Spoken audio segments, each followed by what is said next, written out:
What's going on, everybody? It's the Bulls Show, aka Aiden, and welcome back to another video. Ladies and gentlemen, as per usual, the Chicago Bulls players and head coach have all spoken out about the Chicago Bulls after their recent loss to the Sacramento Kings and their recent West Coast trip, ladies and gentlemen. And unfortunately, there's not a lot of good things to say about this team at the moment, but the Bulls players and head coach still believe that they could get some serious business done for the Chicago Bulls, and that the Bulls players and coach expect to rally over the course of the next couple of games.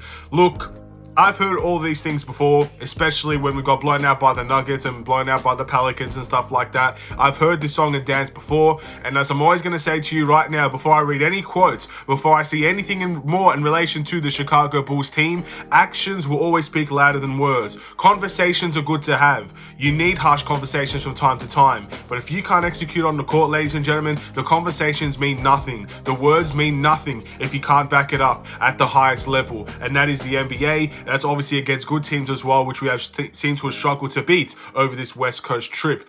Before we get started, please like and subscribe to the Bulls Show. Turn notifications on and let me know in the comments below your thoughts about the Chicago Bulls and your overall thoughts and opinions on, I guess, what we can do in the future. Again, we've got a couple of home games now, ladies and gentlemen. We've got some back-to-backs soon as well. So it's not all, I guess, doom and gloom for the Chicago Bulls, even though we are pretty much at the bottom of the barrel right now. I feel like a lot of people are at their lowest as Bulls fans. But you're hoping the United Center, you're hoping the home crowd can maybe give something this team needs. And that's an extra edge, ladies and gentlemen. That is maybe the ultimate sixth man or the ultimate 12th man or whatever they like to call it, ladies and gentlemen. We just need really something to really boost this team, and maybe it will be the home crowd that'll be able to do that. DeMar DeRozan, here's what he had to say. Basically, he was asked about, obviously, the lack of shooting from the Chicago Bulls. He also talked about how the Bulls have been struggling at the moment and asked about how, I guess, what can they do to overcome this situation. Here's what he had to say. That's the beauty of sports. When you're down, how do you respond to it? A true competitor is going to pull through. All these guys show frustration, show anger, and that is a great sign. So again, players are angry, ladies and gentlemen. Players are not necessarily happy with how the performances have been going as of late. Obviously, the last game against the Kings, we saw Zach LaVine leave the arena, not saying anything to anyone, went straight to the locker room, and he was absolutely furious, and you could tell that from a mile away. I didn't have to look 3-4 times to know Zach LaVine just dipped, and we did not see him. He literally just left the arena, so he's clearly frustrated, and there have to be other guys that are frustrated as well, and some honest words need to be said. But in all honesty, I don't necessarily feel like we have a guy that is going to be brutally honest every single game to every single player. I don't know if we really have that guy, and I don't think that guy is Zach LaVine. But at the end of the day, what do I know? I'm not in the locker room. I don't know if guys are being brutally honest to each other. I'm not sure if guys are being purely frustrated and angry and screaming at each other and stuff like that, telling them what to do. I don't know if there's anything like that going on in the locker room, but I really hope there is, because not everything can be sunshines and rainbows after every game. We can't be smiling after losing 3 in a row, 1 out of the 5 games in the West Coast trip. We can't be happy about that, ladies and gentlemen. And I'm hoping the Bulls players really start to focus on that. Then, ladies and gentlemen, it went to Zach LaVine. Zach LaVine had quite a few things to say about this Chicago Bulls team, and the first thing was about, again, when sharing the burden of the losses and how it's the 2 best players are kind of struggling at the moment and stuff like that. He said, that's for the leaders of this team to do. Band together. It's us versus everybody. Nobody's going to dig us out of the holes besides us, LaVine said. There will be tough conversations, words said. Sometimes you need that, and we absolutely do need that, ladies and gentlemen, but of course we need the actions to follow suit. There's a couple of things, again, I'm not sure if I necessarily read that quote 100% correct, but when it comes to sharing the burden and the frustration with this team and the losing streak, and he basically put it on the leaders to band together, he said it's us versus everybody. I kind of feel like that's a symbolic problem, ladies and gentlemen. The fact of the matter is, maybe it is Zach LaVine and DeMar DeRozan versus everybody at the moment, and that's because we're not necessarily getting everybody involved in the offense or the defense as well. And I feel like at this point, it kind of is Zach LaVine and DeMar DeRozan versus everybody. And I feel like in many ways, he may have not meant it like that, but that's how it came across when reading the quote, ladies and gentlemen. So that's how I kind of perceive it. He's kind of saying it's the leaders versus everybody on this team, which again, I'm positive he doesn't mean that, so I'm not going to take it out of context.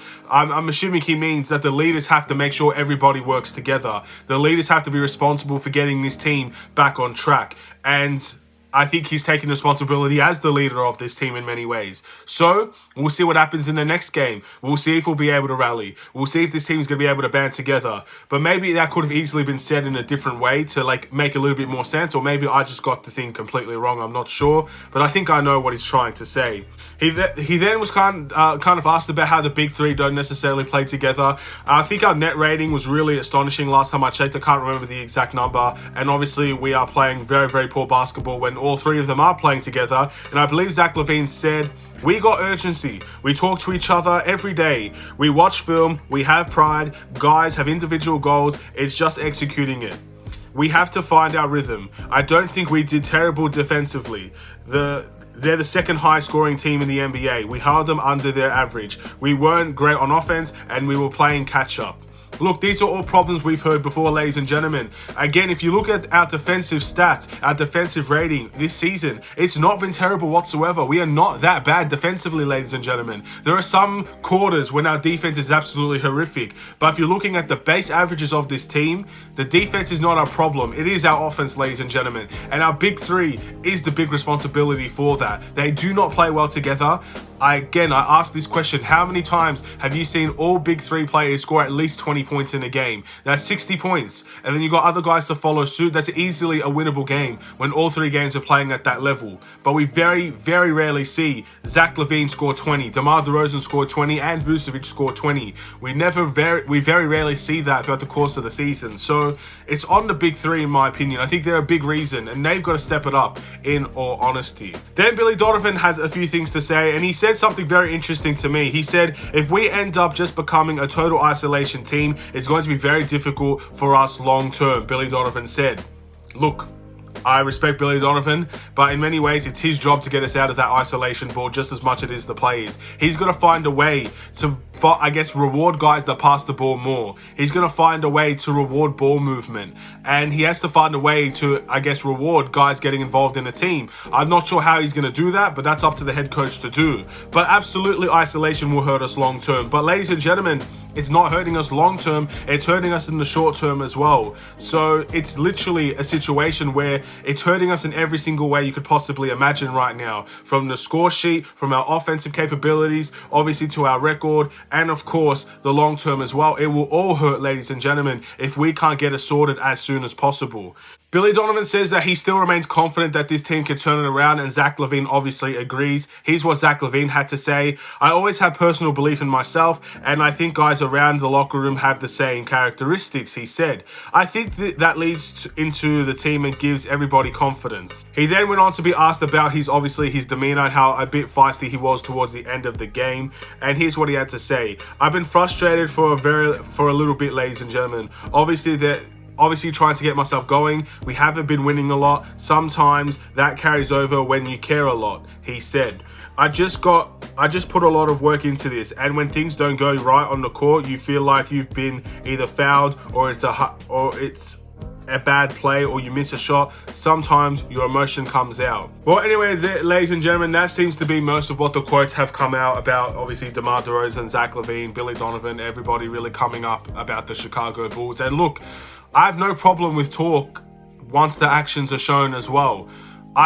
There's nothing more in this world I would like for the Bulls to talk and walk the walk. But unfortunately, I've seen the Bulls talk like this already. Yes, they should be frustrated. Yes, they should be angry.